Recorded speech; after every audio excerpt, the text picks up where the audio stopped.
Once again, welcome to everybody.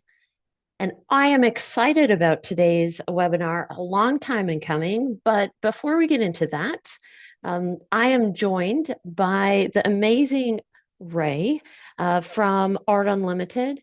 And Ray, to me, needs no introductions. Many of you know Ray. She not only heads up the account management team, but recently rolled into the marketing manager seat, so oversees many different things here at Art Unlimited. So, Ray, welcome. Thank you. So excited to be part of the presentation.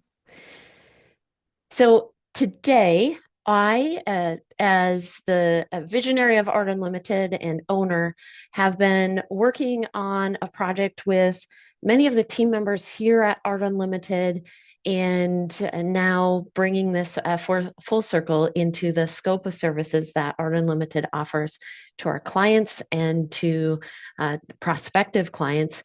Is a project where we've been working hard on visualizing data and allowing data to truly understand where's the market going. And in addition to that, using what we would call first party and third party data sources in order to do that predictive analysis. And so that's what, Ray, you and I are going to be walking through here today. What does that look like? What's the opportunity for you as a business?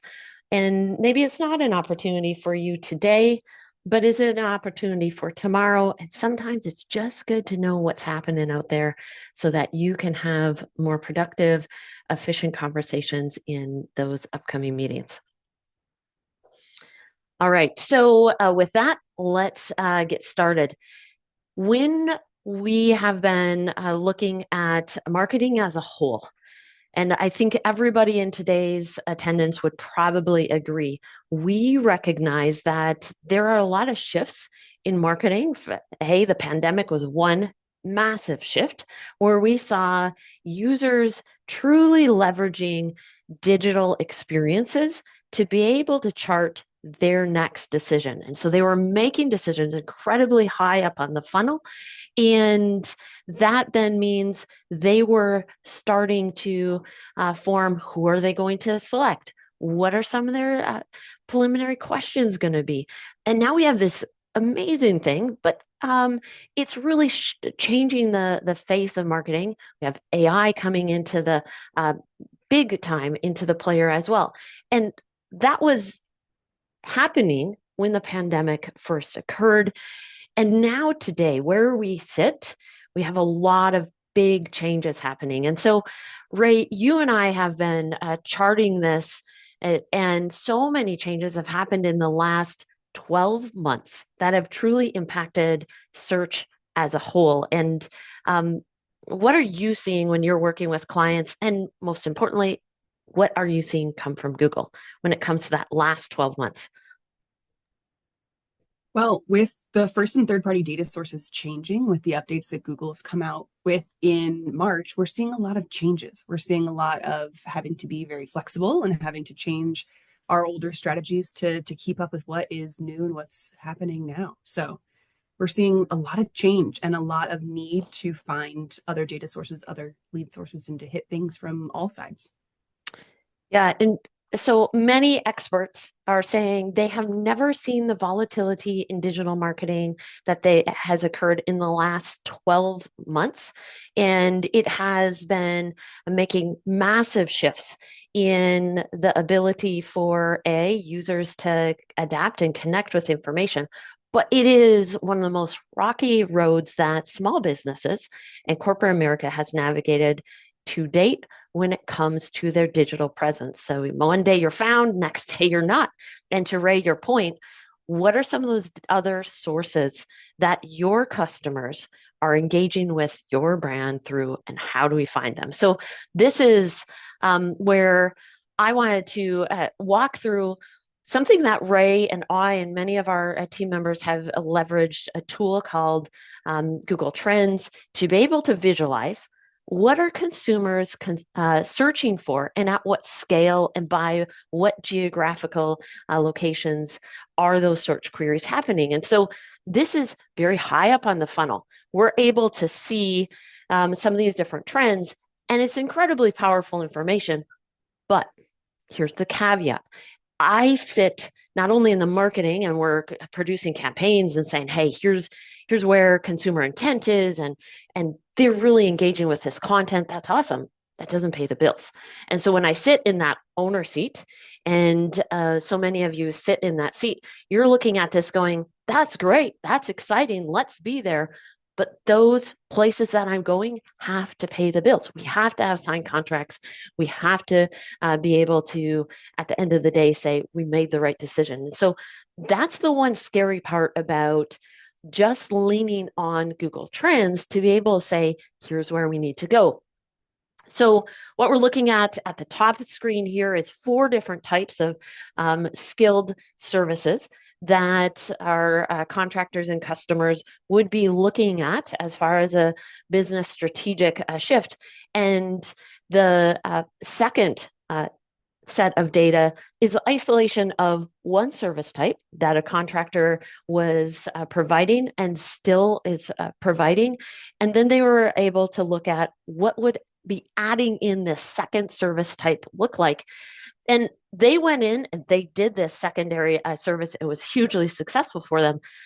But there is that scary component of, are these the types of services that we're seeing conversions on? And so we look at a lot of different data to help support that, manufacturer data, what a sales volume look like, all those different pieces. But I think those are key components that we need to break down, and we need to say, hey, not only are they searching, but they're converting. So as we look at that, now we say consumers are searching high up on the funnel. We have users who are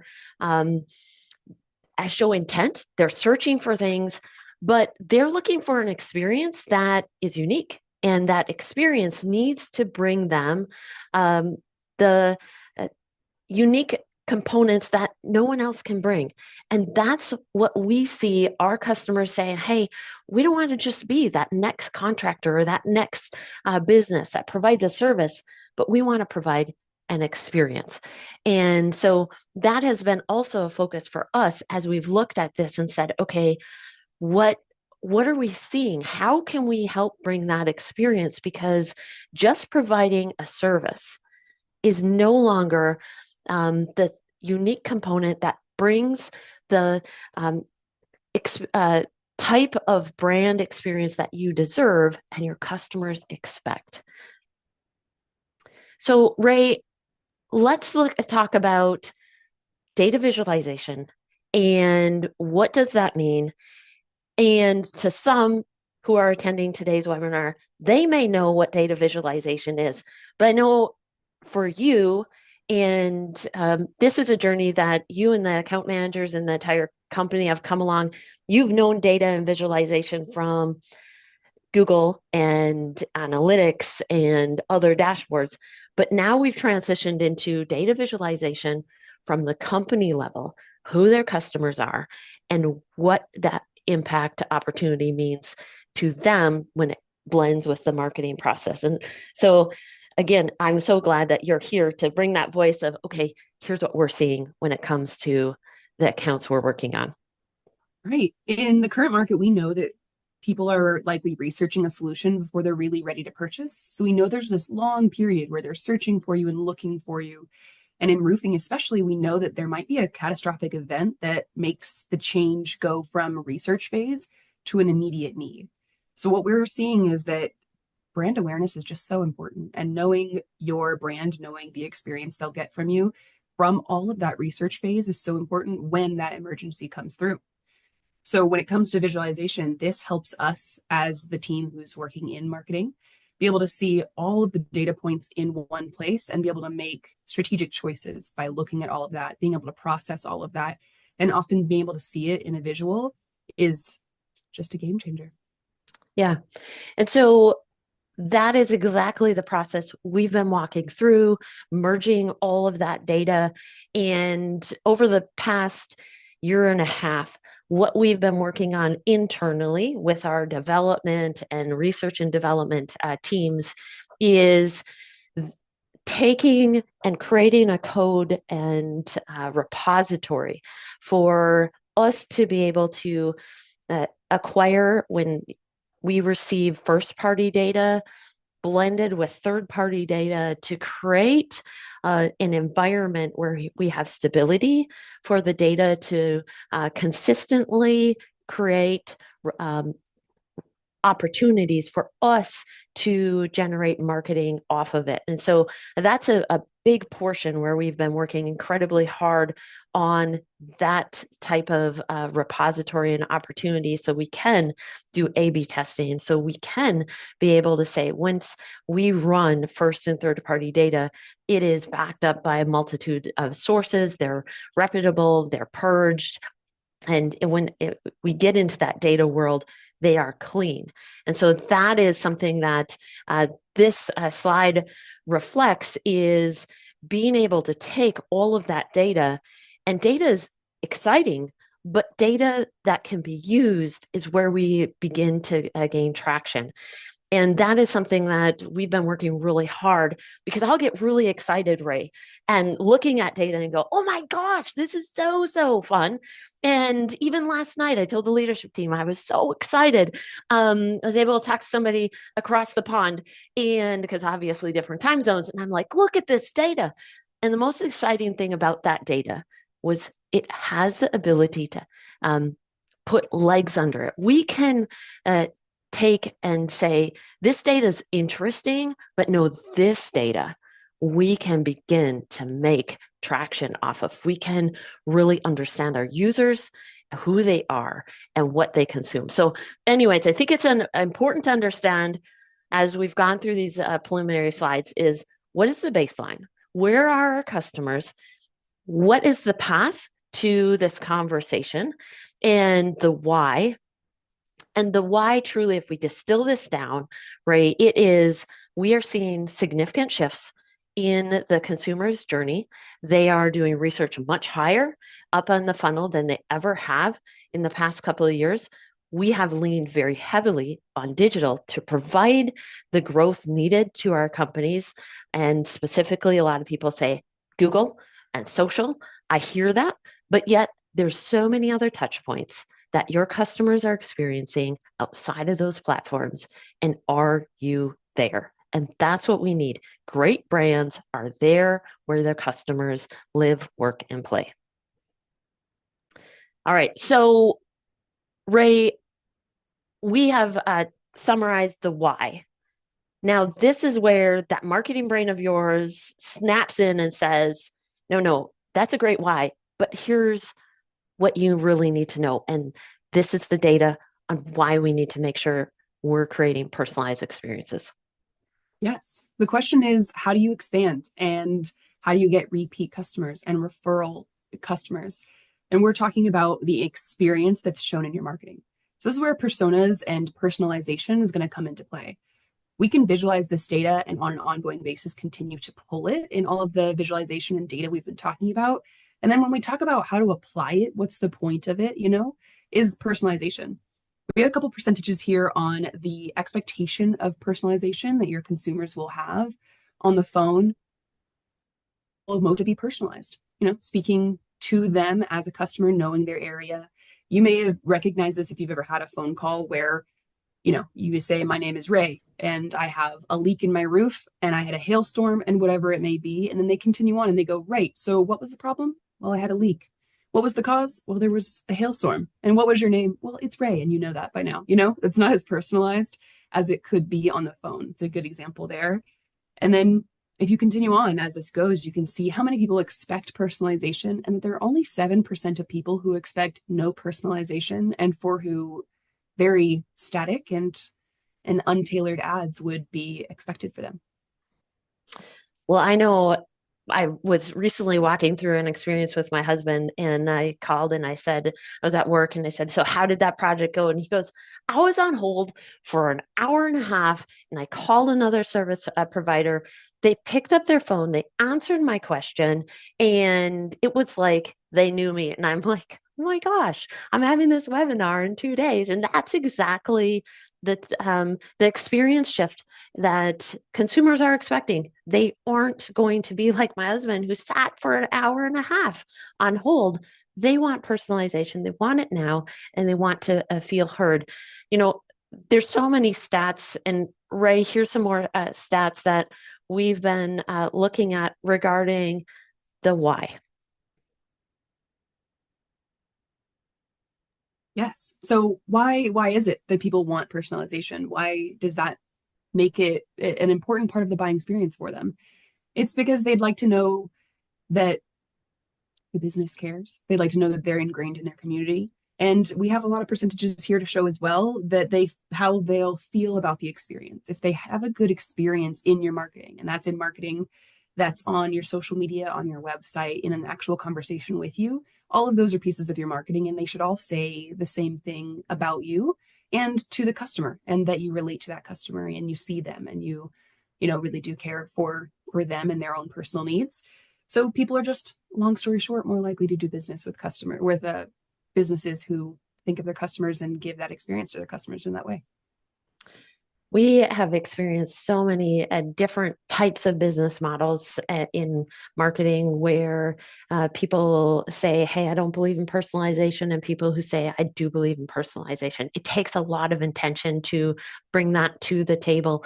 But the companies that have stability continue to grow and thrive and be able to navigate challenges like others will kind of stumble. They understand the importance of knowing their customer, bringing these things to the table. And so when Ray, we look at marketing as a whole, this is the type of marketing ecosystem that many businesses are used to. And so let's walk through this quickly. So many times we think of ourselves at the center of the marketing ecosystem. And then we have all these different tools. We have different channels that drive growth for us.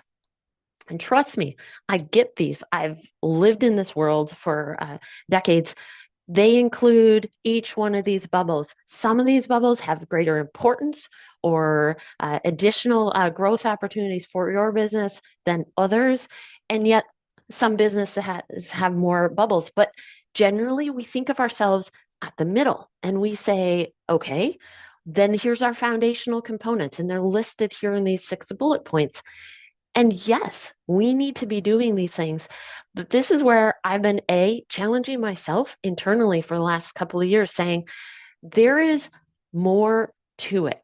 We cannot be at the center of our marketing strategy, but rather we need to understand our people, the people that we're marketing to, and the importance of who they are, what they look like, and how are we as a business and as marketing experts uniting and being one with them.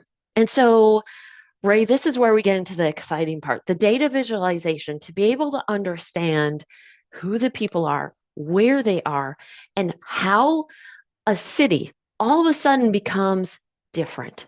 And we've done this across the country in different cities, and we have began to visualize who are the people that make up the different segments of those cities. And now we start to have this beautiful visualized representation of people groups, of personas in highest saturation across the city that we're looking at. So right now we're looking at Nashville. And the unique component is, again, as we look at city over city across the country, and we've done these analyses for businesses, every city is not just painted in one color, but rather it is dynamic, and there's multitudes of different users and groups within that city. And this is where we start to pair first party and second party data to be able to say, okay, here's where your customers are coming from. Here's what they look like. And here's what saturation in that demographic or DMA, what they are able to experience, and what are your growth opportunities. So this is where we begin to get that color And rather just simply having, here's our paid ad strategy and our mapping strategy, but now we have the ability to say, okay, in Nashville, if we go to the Southwest, we have a little different picture than we do in the Eastern quadrants. So, Ray, you and I and some of our other team members did not only a study such as that, but then we also looked at growth opportunity markets and said, you want to move into different cities. And what is the messaging or what are the growth opportunities for you as a business as you navigate into those different regions? We've had again, the opportunity to do this type of study with some contractors. And it, in my opinion, has been life-saving to be able to say, those are cities maybe you should go into, or those are cities that if I was sitting in your business seat with the executive decision to go into that city or not, I wouldn't go into that city. And here's why. Talk to us a little bit about your perspective as you've been in some of those conversations. Yes, some of the top questions that we get from this are, how do we apply the people groups to a geo area? And this is a direct representation of that.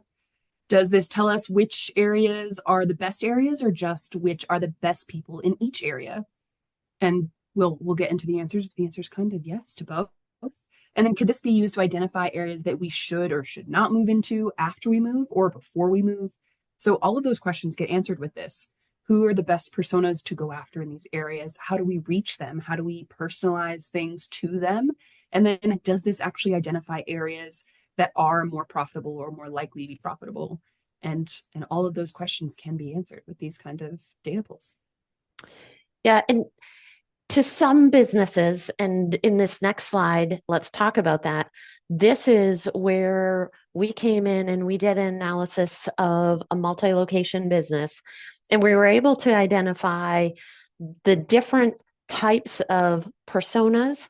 We identified the different types of opportunities when it came to business expansion based off of some core data sets to say, we have the color coding here is red is highest adaptability and growth opportunities, yellow is lowest based off of some of these data points.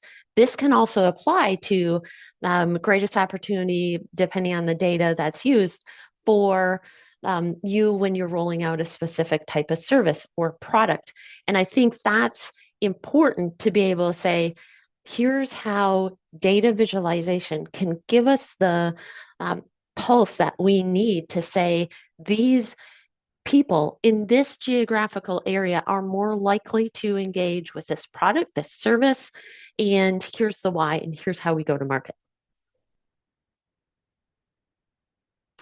So we just introduced a concept, Ray, where we are going from you as the center of the media ecosystem to the customer. Your client is now at the middle of the ecosystem. So flip that on its head. Instead of media and channels and geographical targeting, now we're talking about who are the people in that geographical area. And that's the shift that we want to walk through is how do you connect with the target customers where they work, where they live, where they play, where they buy, and where they learn. And this is where, right, this is the exciting opportunity where we see people are doing research and they're doing it at a wide scale. And so talk to us about what you're seeing when you see all these different bubbles and the expansion opportunities from a marketing lens. Yes. Yeah. This data lets us go beyond just geographical. There have been years where we focus so much on the cities we're targeting and the zip codes we're targeting, but this lets us think about the people and the people around them and where they interact, how they can be interacted with, where to best reach them and make them feel as though you're the obvious company for them. And that's our goal in this is that when your brand matches them so well, when you reach out to them in this way, when you personalize in the way that makes them feel seen, then you become the obvious choice. You know, there are no other options other than you when you provide such an experience that's personalized to them. So personalization we would look at creating a persona story. And historically, we would take a pool of users and say, hey, who are some of your best customers? Let's find more of those best customers, but let's profile them. Let's identify what's the average age, what are they interested in, what are some of the challenges? And you see all these different questions. And this would be a great exercise. I have to be honest, I loved it. And so we get in this little huddle and kind of almost this kumbaya type of experience, right? Um, that's great. But is it really who your people are? And have we really taken um, the ability to understand not just one persona, but a variety of different people groups and persona groups? And I think that's where again, we see this shift. And Ray, this is something you've done brand style guides, you've walked through messaging and branding initiatives for companies, and we have some really amazing end results. But understanding who the people are at their core and not guessing is critical. So the pain, and this statement I think is so important, is when you read this, you recognize that if you don't care, if then you are just another brand. But when you care, people truly sit up, they recognize it. And um, I'll be honest, like I shared the example with my husband. He's calling people, he's working on things, he does a lot of construction things. I heard about the one call that someone cared, and that's important. And are you that brand that cares? So, this is where we have paused as a company. Obviously, still producing all the products and services and saying, hey, we're going to do it at the greatest level possible. But then we have this secondary set and group of team members who've been working incredibly hard on data visualization. And so, Ray, here's where we start to walk through the process. What does that look like? And the data collection is critical. It's first party data. What does that mean? And I think that's important. That means we're leveraging some of the data in your CRM to be able to visualize, cross analyze, and then bring in third party data sources. There's a variety of different data sources that we've been working on, then multi stacking those to be able to create the diverse picture that we just began to see a couple of minutes ago. And this, when visualized, gets us this amazing portfolio of information where we're seeing geographic insights, we're understanding the personas, and no longer are we targeting everybody within a geographical area, but now we're starting to say, Ray, you're our customer. XYZ is our customer, but it's not the entire alphabet. And I think this is the big shift, that we need to understand that we have different personas in those groups and we can begin to segment. So, Ray, I'm going to pass it over to you when it comes to, because you've been all in and working on the brand style guides, messaging. Talk to us about learning styles, communication styles, and the importance of this. Yes. So, like you said, we start with analyzing your first party data. We start with your CRM, and then we add on and compile that with third party data. So, what is that data? This is kind of a start of what it looks like. Each of these sections, each of these people have different ways that they communicate. You're not going to find the group of millennials in the same places, but you're going to find the group of baby boomers, right? You're going to be able to reach them in different places. And more importantly, you're going to want to talk to them differently in those different places. What's important to one may or may not be important to the other. And what comes from this persona study is finding what are the key things that makes that person feel related to. What are the pain points for this specific group? Where is that specific group? Where should I be reaching them? What should I be saying to them when I'm knocking on their door, emailing them, giving them a phone call, any of those things? They'll each have particular language as well as particular locations that will help them relate best to your business. So the first step in customization is understanding those groups, where they are, how many of them there are in those areas, and tailoring your marketing to that. So, Ray, you summarized not only that slide, but also beginning to look at tailoring to those users. You have generational percentages, and then we have the personas within those generations, which is incredibly important for that tailored experience. And so here's an example of persona groups and the level of saturation for a specific geographical location.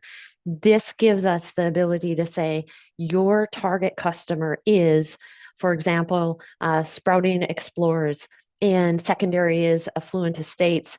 Actually, you're not really converting when it comes to the rustic outposts. And so this is where we truly have some legs to stand on when we're going in and we're doing some marketing strategies to say, okay, let's start to work on media and opportunities that align with these user groups. So, Ray, I'm going to pass it over to you to talk a little bit about the persona specific details. Yeah, absolutely. So when we talk about these personas, we're looking at all kinds of things as listed here. This is a good example of one of the slides that you would receive after a report like this when you do this kind of research is, where are they shopping? What financial institutions, how much magazine and radio content are they listening to, and how much would those things be effective for them? We'll also look into, oh, I believe that's the next slide, so I could be jumping ahead, but how are they connected to the internet, how are they connected to each other, and how are they connected to their community is kind of that first step of them. How many of them own their home? How many of them rent? And what's the expendable income? Some things that you'll see is in some generations, if there's a fixed income versus generations where they're still building their wealth and have more spending power. So this is the first step that we look at. And then the next one would be the language diversity. So having visibility to what languages are needed in your area, where should we be sending specialized employees? And Anna, you and I were talking about if you're aware that there's a certain language in your area, having even just one team member who can give a personalized experience to those people, and you know that you send them to their door, they knock on that door, you know that in this area didn't you say there were the Danish speakers in one that you were talking about? Yep. So I've had both Polish and then also obviously the most common is Spanish, so bilingual. And there's not a lot of companies that have taken it to this level, but what I will say is the companies that have said, hey, we have unique subgroups of users and they have language diversity and they have catered to those users, what they found is they've opened up a market that was closed off. And in the past, they were maybe talking to the children, but yet they weren't talking to the parents who their first language was not English, but they were the key decision makers, right? And once they opened up that door, they said our close rate was off the charts. And so, spot on the importance of understanding who your people are, what their language is. And I think the other piece is it may not be your customers, it may also be who are your team members. And what is the language diversity when it comes to who they are? And are you connecting with them when you look at recruiting efforts as well? So now we have a little bit more color into this second phase of the persona and geographical analysis. Let's talk about that kind of mystical question. What is the marketing strategy and execution? And where are we going to truly connect to those users?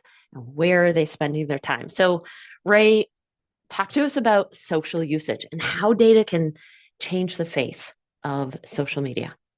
Yes, we've been talking about where are personas spending their time. As we do this research, we talk about, well, what can we do? What's actionable from this?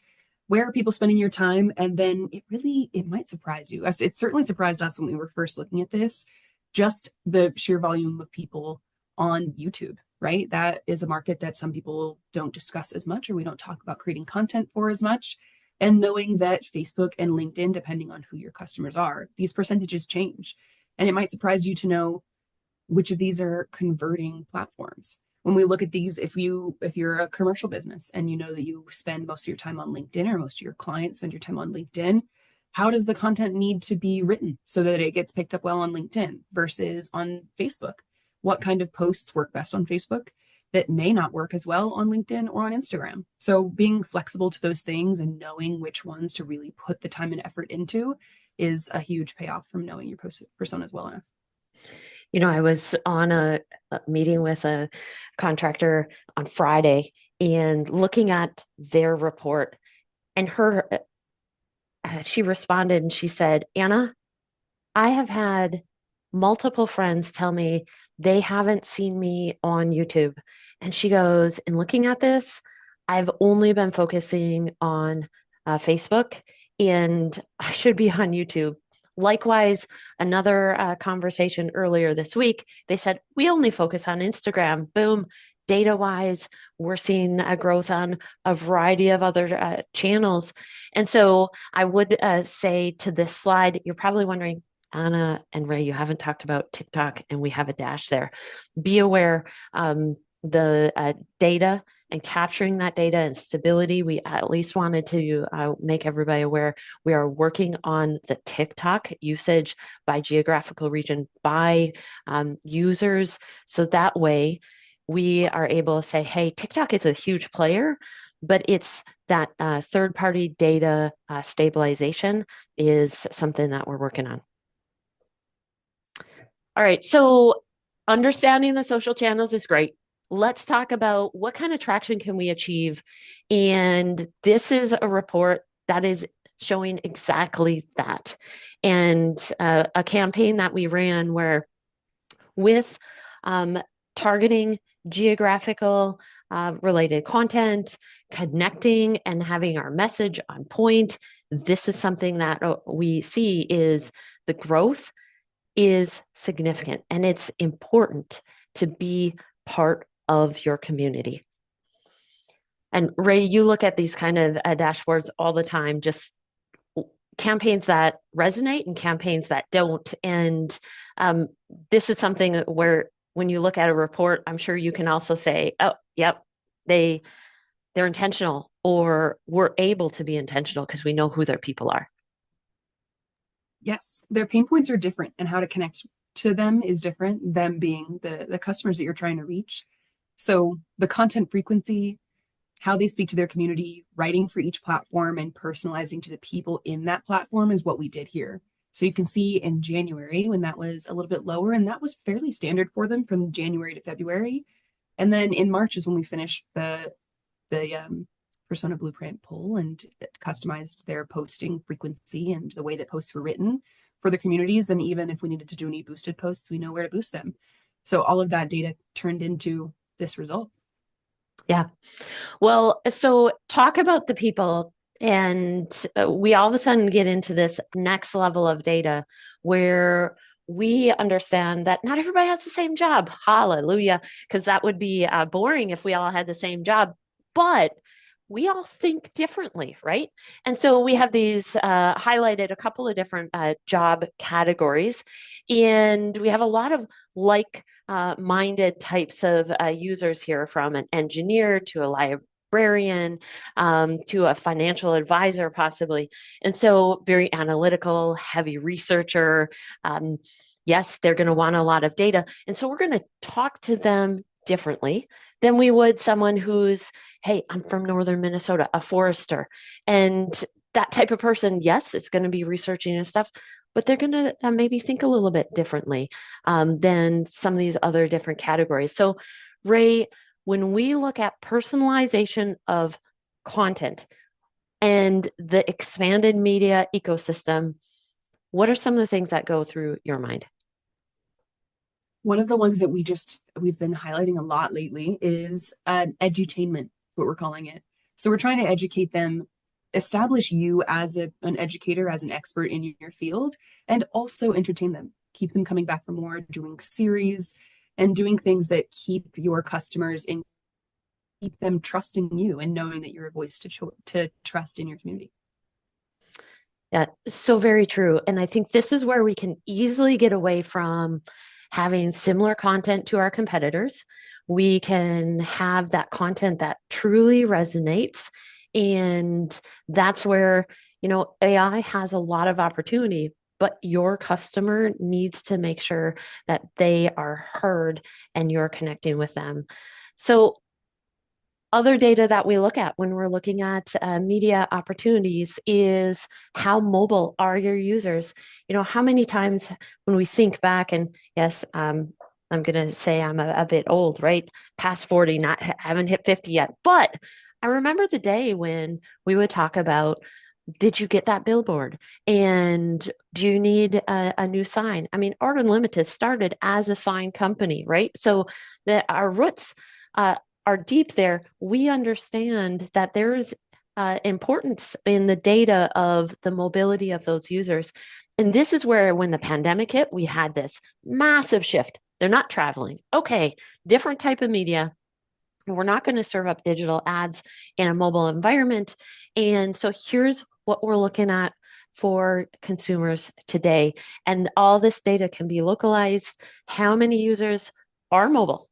You know what? Across the board, we're seeing about a 50-50 split in the US of users who are mobile, as well as people who are not commuting for work and they're working from home. And that's different, right? That after the pandemic has shifted, where before a lot of users were commuting, then okay, we've got about half those users who are commuting.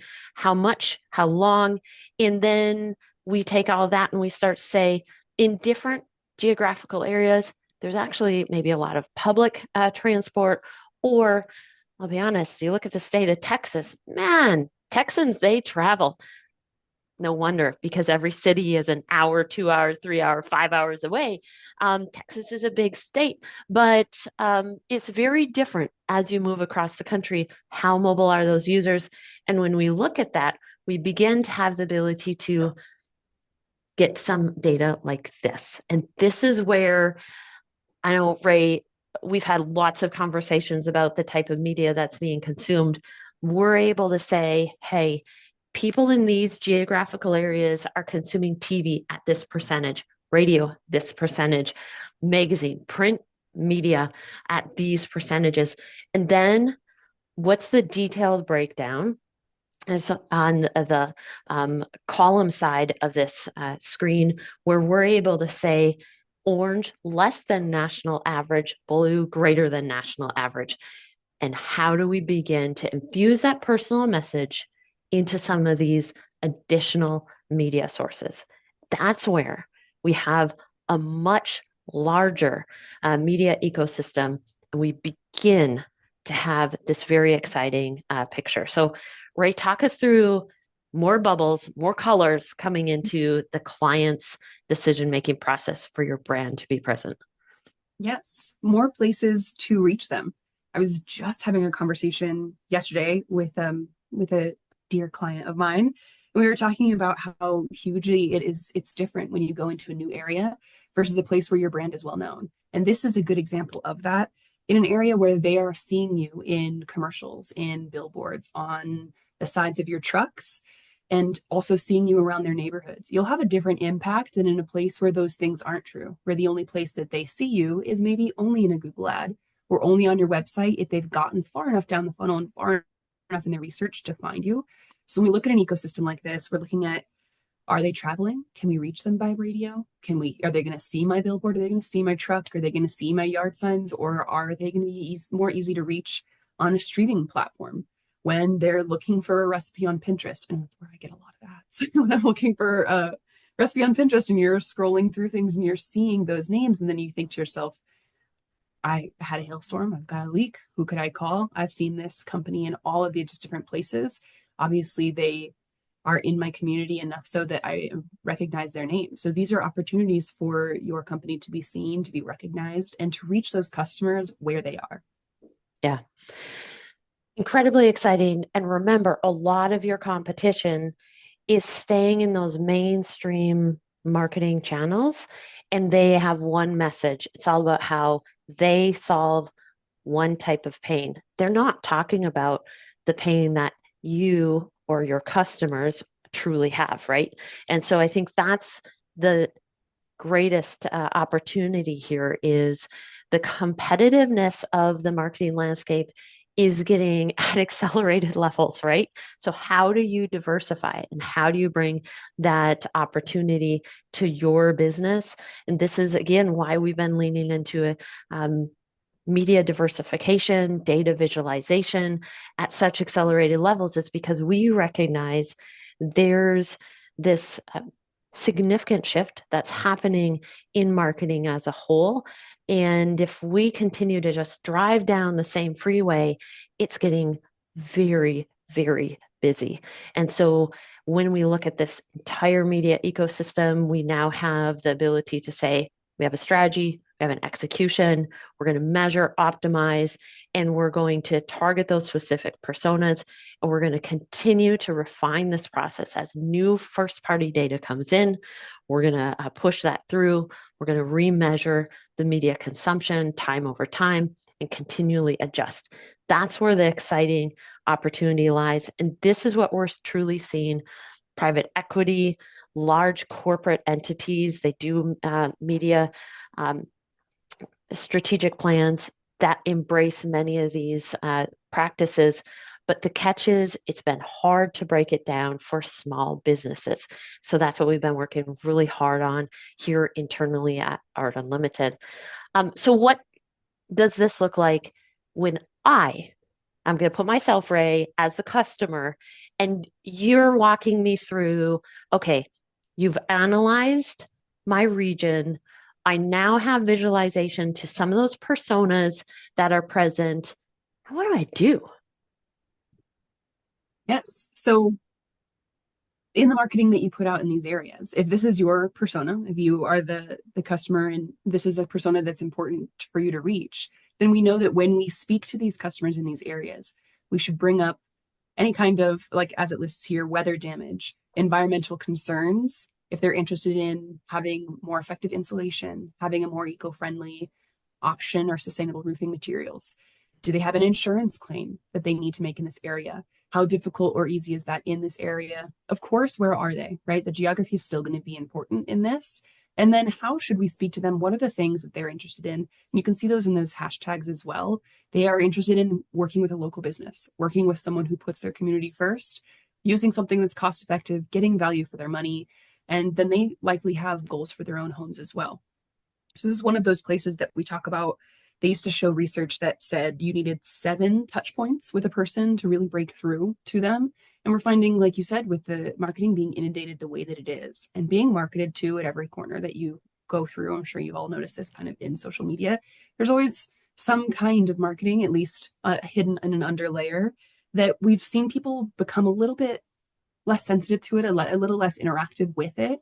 So with that, we have to be a little more personalized. We have to talk to them about the things that are important to them, speak to them, relate to them, and make sure to hit on those things when we are knocking on their doors and speaking to them, when we are talking to them on the phone, when we hear their concerns, responding to those in a personalized way, and being able to highlight why your business specifically is the business that can solve any of these concerns or pain points. Personally, I've tried to be as authentic as possible to who I am as a person and making sure that the people around me understand there's no hidden agenda. Anna is Anna. And this is the same thing when it comes to your business. You are so authentic, and your brand truly is not just a brand, but it's part of the community as a whole. And so, this is where we now have a true customer media ecosystem where we, as a business, now understand the answers to where they work, where they live, where they play, how they buy, and how do they learn. And when we have the ability to go that high up on the consumer's decision making process and become one with them, we now have a brand that has stability.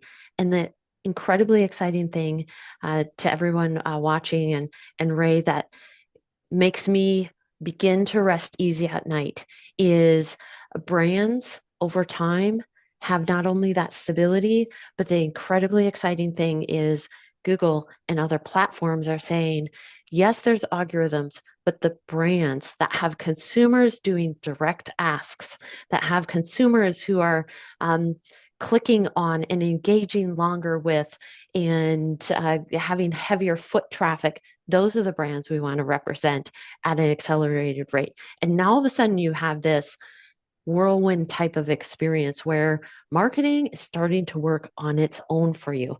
And that's where you'll start to have customers say, I don't know, I see you everywhere. That's what we want. We want them to know that you're the brand that's everywhere because you are part of them. And this is a quote that rings very true to me and to many of our customers is the grass is always greener where you water it. Many of us have heard of Reed Ribble, the past CEO of the National Roofing Contractor Association. And from legislation to many different skilled trades arenas, he has done this. And I think this is a very practical application of where you invest time in to your target users, you do see traction. And Ray, you're a data lover. This slide speaks, I know, to you. Is the data shows the ROI, and this is what we need to see, right? You spend the money, you've got to see the traction. Yes, this is another before and after of a customer who we applied this for. And this is showing the increase in user traffic to the website, the geographical audience being where we want them to be, right? So not only getting users, but getting users where we need them. And then having events and conversions increased as well, because we want to see you seen by more customers that are a good match for you in an area that is a good match for you. And then even more than that, we want them to convert more as well. So we're looking at all of these things, increasing in traffic and really increasing in those conversions so that we can increase the jobs booked for you.